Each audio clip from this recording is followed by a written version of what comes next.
And so a man had just returned home from a business trip. And as he was driving home, his car broke down. But he happened to notice that it had broken down right in front of a monastery. So he got out of the car, went up to the door of the monastery, knocked on the door, and the monks answered. And he explained to them that, well, my car had just broken down, and would you be willing to let me stay here for the night? And the monks not only said, well, of course, they graciously accepted him. They brought him in. They fed him. They even fixed his car. And they gave him a room to sleep in. And that night, as the man is going to bed, he hears the most strange and wonderful sound. He hears the sound that is unlike anything he's ever heard before in his life. At one moment, it's terrifying to him, and at the next moment, it's just this beautiful, comforting noise. And so the next morning, when he wakes up, he's speaking with the monks, and he says, I've got to know, what was the sound that I heard last night? And the monks looked at him, and they said, we can't tell you. You've got to be a monk. And so the man understood. He was disappointed, but he understood, and he went on his way. Now, several years later, the exact same man breaks down in the exact same spot. And so again, he goes up to the monastery and says, can I just stay the night again? And again, the monks graciously accept him in. They feed him, again, fix his car. And again, that night, as he's going to sleep, he hears the same noise. It's this wonderfully strange sound. And he can't quite picture what it could be. So he asked the monks again the next morning, will you please tell me where this sound is coming from? And the monks say, we can't tell you. You're not a monk. And so the man goes, okay, fine. I'm dying to know what is the cause of this sound. So how do I become a monk? I'll become a monk and then you'll tell me. And so they say, well, we would love to support you in that. In order to become a monk, what you need to do is you need to travel to the ends of the earth. And after your journey is complete, come back here to us and tell us how many blades of grass exist on the face of the earth, and how many pebbles of sand exist on the entirety of planet Earth.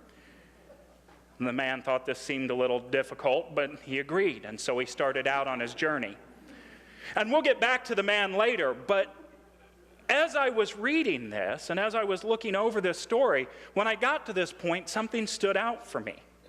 How much does this sound like our own individual journeys to find God? How often does it seem that each and every one of us in our search for God are traveling to the ends of the earth, seeking what seems to be an impossible answer to an impossible question? And so it really kind of resonated with me that this story is an analogy for how each one of us pursues God in our lives. You see, it seems in many ways, in order to truly have spiritual understanding of the power of God in your life, well, you've got to be a monk. You have to undertake this journey. And for me, at least, there's a problem when we start doing that. Because to me, what I've found, at least, is that when I'm on that journey for God, when I'm searching for God in the world around me, I tend to focus on what it's going to be like when I get there. Oh, it'll be fine once I'm enlightened. I've just got to get to enlightenment. Or once I realize that I am the presence of God in all moments, then everything will be fine. I have to get to that moment. And I spend so much time worrying about what it's going to be like when I get there and how I'm going to get there, that what I'm not paying attention to is the presence of God that's there in every moment. You see, I'm focusing my energy on the journey to God, not on God itself. And I'm at least of the opinion that any time we're focusing ourselves on the journey, we're always going to fall short of truly understanding what the nature of God is. You see, the simple truth is that nature of God, it's not something that we can easily define. Because it seems to me that any time that we attempt to say, well, there's God, right over there, God is love, that's what God is. Or, well, here's God right over here. God is right here and God is peace. Well, once we've done that, we've limited the truth of what God is. Yes, God is peace, but God is more than peace. And so the more we limit ourselves into this sort of thinking, the harder it's going to be for us to fully come into an understanding of what God is. And so we have to ask ourselves, because we can tell in the moment, we know that there's something greater that moves behind each and every one of these experiences. I would stand to reason that if I asked you to raise your hand, there'd be a majority of you out there that would say, yes, I have at some point in my life experienced my share of good times. And there would be others that would say that, yes, I've experienced good times and I've experienced my share of bad times as well. But what I know is that those times weren't permanent.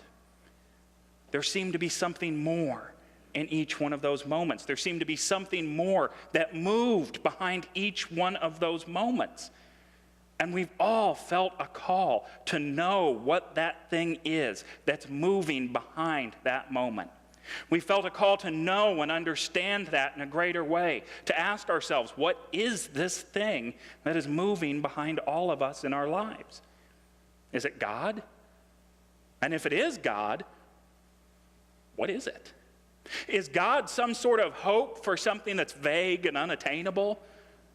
Or is it the sort of thing that lives and moves in every moment of your life, that lives and moves and has being in what you're doing in every moment? And is it possible to even know what that presence is? We're going to talk about it. We're going to learn what that presence is, and how we can connect with it greater and have a greater understanding of how it moves in the world around us and in the world within us.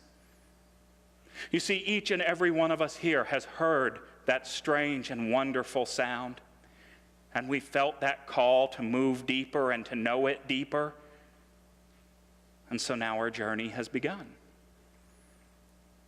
But it's not an easy journey. It's not exactly easy to find God. The search for God is not an easy one, and ultimately, it's one that each of us has to undertake individually. Now, as your spiritual leader, I can help you. I can point you in the direction of where you can find God. I can guide you. I can support you in your own personal journeys to have a greater understanding of spiritual power in your life, but I can't do it for you. You have to walk the steps on your own. You have to explore the power and presence of God on your own. Ultimately, I can only point you in the direction of God. But it's up to each and every one of you to find that God on your own, to individually move into an awareness of that in your life. Now, I know that this is my candidate weekend, and so as I was preparing this message, there were a couple of things that would come up that I think, should I say that? Should I hold back on it? No, I'm going to let it all out. So, I'm going to share a secret with you. Now, this secret is nothing new. This is a secret that we've known for countless ages. Age after age has come to tell us this secret, yet somehow we seem to keep forgetting that this is the truth. The secret to life is this. The meaning to life is for you, each and every one of you, to come into a full awareness of the Christ potential that is within you. To know that that God potential lives and moves within you in this and all moments. To know that that potential lives and moves in you as peace, as love, as life, as abundance, and as joy. And your mission is to live your life, every moment of your life, from that knowledge and from that awareness. That's the meaning to life, to become the Christ.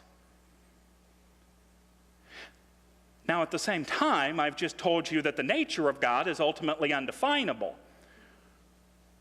So, how is it that we find something that we can't really define what it is in the first place?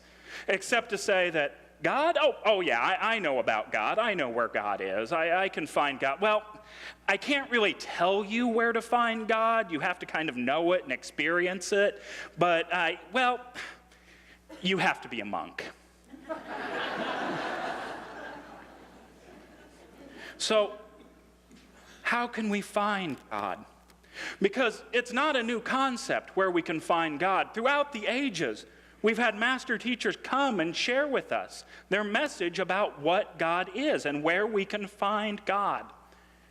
Now, the problem is, at least the problem as I see it, is that oftentimes we have a tendency to confuse the teachings of these masters with the thing they've come to teach us about.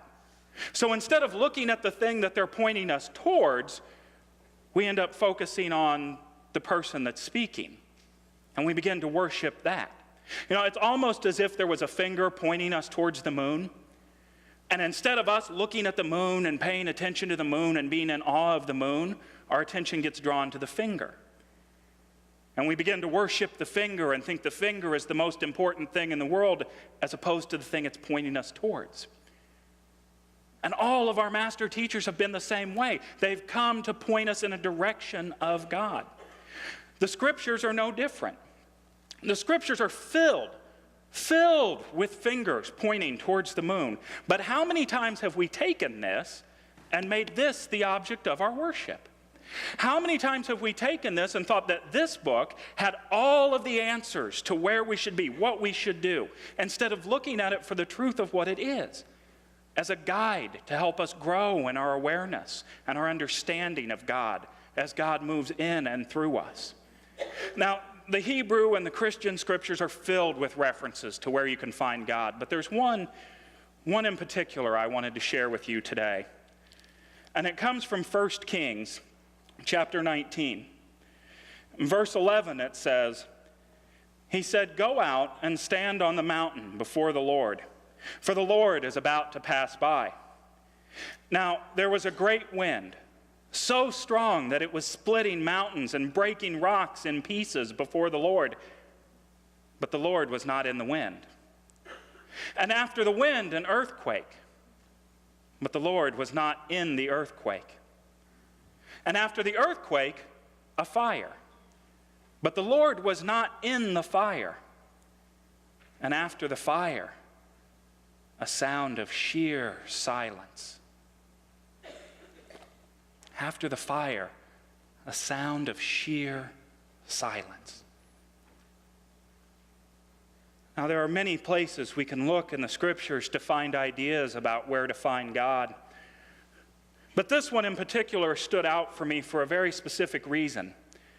You see, scholars believe that this particular passage marks a transition point in the evolution of human consciousness and the evolution of our understanding of God. What scholars believe is that this is the first time that God was looked at as being present in the silence. You see, before this in the scripture, we have countless references of the displays of God's power. We have God defeating the enemies of the Israelites. We have God parting the seas. We have God sending plagues upon Egypt. We have all of these things happening. But this moment right here, scholars believe it's the first moment when someone said, yes, God might have been present for those things. God may have even been the cause of those things. But God is not those things. God is not the wind, the rain, the thunder, the storms.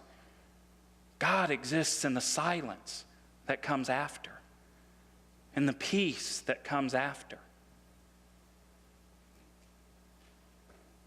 You see, our consciousness had begun to evolve.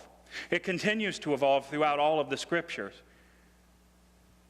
But this one moment was the first time somebody said, no, there's more to it than that. That God exists in the sheer silence that comes after. And so here's a clue for us as we're setting out to count blades of grass and pebbles of sand. We're looking for God in the silence. Not in the awesome displays of power, not in the rain, not in the storm, not in the earthquake, not even in the answered prayers. We're looking for God in the silence. It's in the silence that we find God. Now, that's a wonderful unity cliche for us to use. Just go into the silence, it's fine. But let's talk about what we really mean by silence. Because the silence isn't just an absence of noise. The silence isn't just a time where it's quiet and there's nothing going on around you. The silence is the true essence of God speaking through you. And when that essence of God speaks through you, it's not quiet. It roars loudly. Now, Unity has taught for years and years about the power of the silence. One of our co-founders, Charles Fillmore, taught frequently about the importance of not just the silence, but going into the silence. And he would frequently go to what Charles called go to headquarters to receive guidance. And so I looked to see how he would define the silence, because it's important to me, at least, that we understand where our starting place is. So what is the silence? And Mr. Fillmore writes that it is a state of consciousness entered into for the purpose of putting man in touch with divine mind, so that the soul may listen to the still small voice. It's a state of consciousness that we're trying to attain. Remember, it's not the absence of noise, but it's a state of consciousness that you get into. So how do we get to that state of consciousness? Well, it's through prayer. But there's a specific type of prayer that's especially effective in accessing the silence. And that type of prayer is meditation. Now, certainly there are steps that you can follow to meditate. There are wonderful steps you can follow, and there's excellent books on meditation you can find in our bookstore. I could tell you what the steps are, but what I thought would be most powerful is if I shared with you what works for me, what my meditative process is, how I enter the silence, how I access the silence. I found something that works wonderfully for me. And so my hope is that if I share it with you, by the way, this isn't copyrighted, so if I share it with you, you can feel free to write down what I say and what I do and copy it from me. And if it works for you, that's wonderful. If it doesn't work for you, that's wonderful. What I would encourage you to do is just find some method for getting into the silence, because it's getting into the silence that is truly what's important here. So what I do is I begin my process by relaxation. Now, I've had people, as I was going through the SEE classes and beginning to study in Unity and growing up in Unity, I had people tell me that you have to meditate in the morning. It works best if you meditate in the morning. God and I had a conversation about that. And what we realized is that for me, it's best if I meditate in the evening.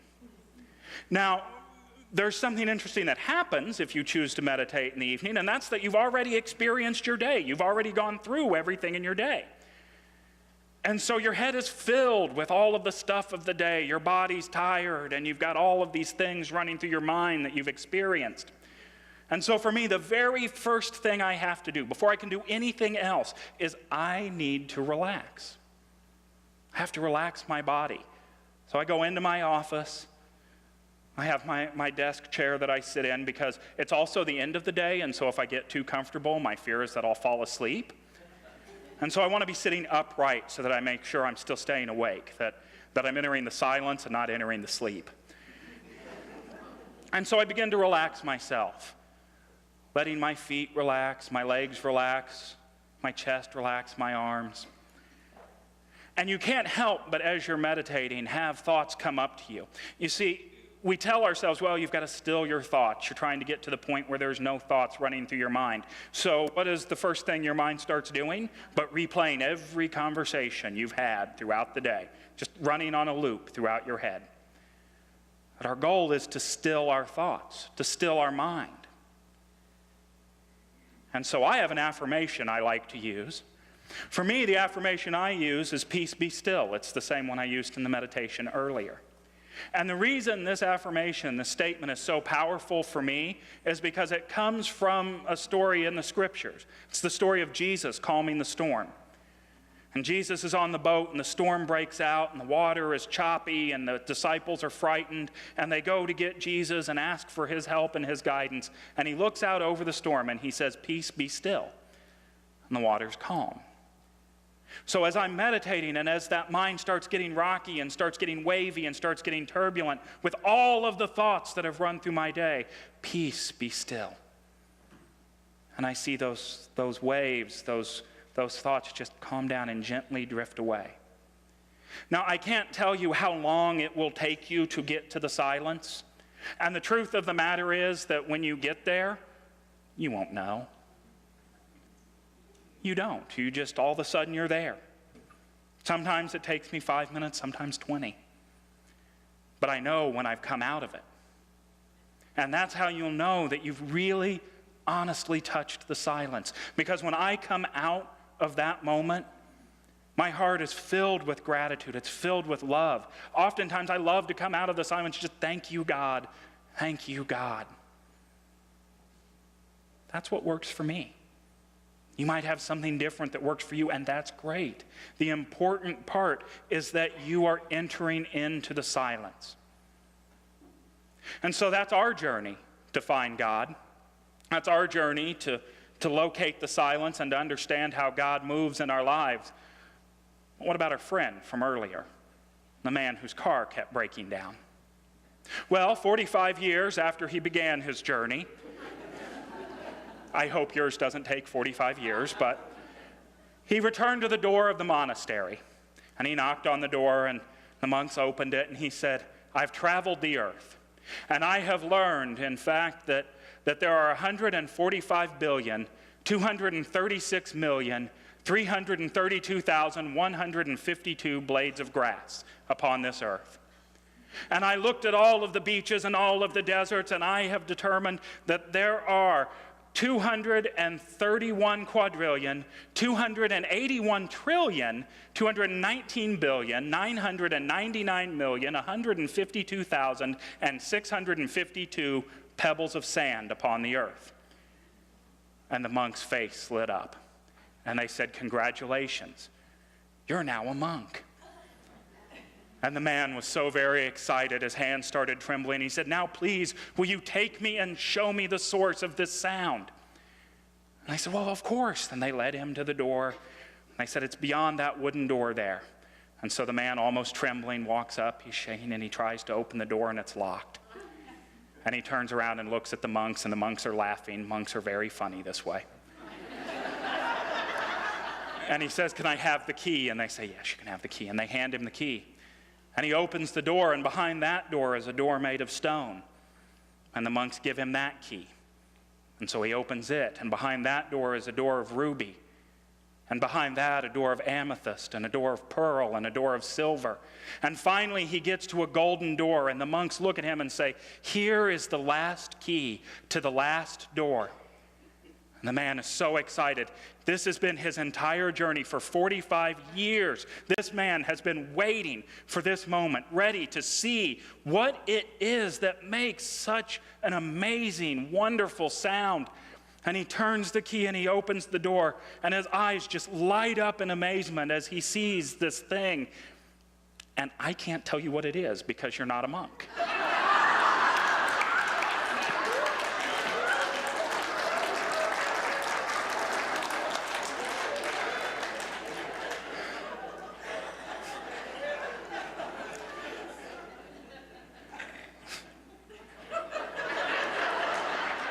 You know, this congregation has been my home my entire life.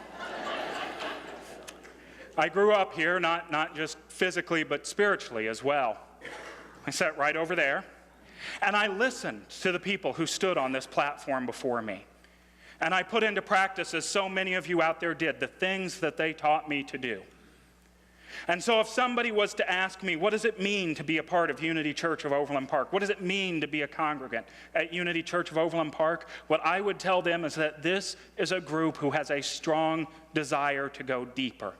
This is a group who wants to go deeper in their connection to God. This is a group who wants to go deeper on their journeys to their connection to God. I also know that this is a group that loves a challenge. Whether an earthquake happens in Haiti or whether we need to raise funds to buy a new projector, this group stands up to meet that challenge. And so it's in the interest of that I'm not just going to invite you to spend the next 30 days of your prayer time with at least a portion of it in silent meditation. I'm challenging you to do it. I'm challenging each and every one of you to spend a portion of your prayer time every day in silent meditation, listening to the roar of God that speaks in and through you, listening to that still small voice and acting on the guidance that you receive. Now, if you already spend time in your day in silent meditation, that's great. Double it. I'm going to do this right along with you. And what I want you to do is I want you to share your stories, not in any sort of formal way, but with each other. Share them with me. I want to hear the stories of your successes. I want to hear the stories of your concerns. I want to share this journey with you. And so join me on this challenge. Join me and know that together we can go deeper than we have ever gone before. Together we can go deeper in our understanding of the truth, the power, and the presence of God that lives and moves through each and every one of us in this and every moment. And may God bless you on each of your journeys. God bless you all.